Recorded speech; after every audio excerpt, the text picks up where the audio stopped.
po dito, pero ano lang po to, damo ng dagat. Hindi po to basura. Damo po ng dagat to. Yan, ganda po dito.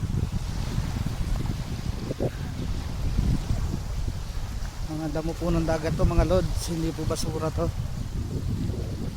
Pag malakas ang alon, nabubunot po yung mga lusay.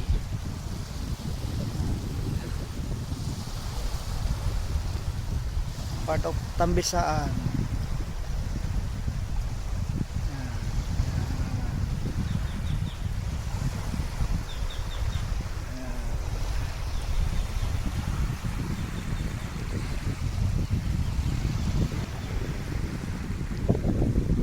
Ganda po dito.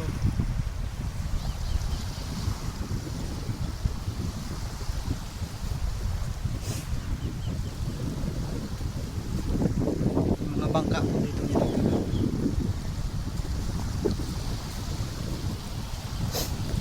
Hindi naman po ito basura, damo po ng dagat.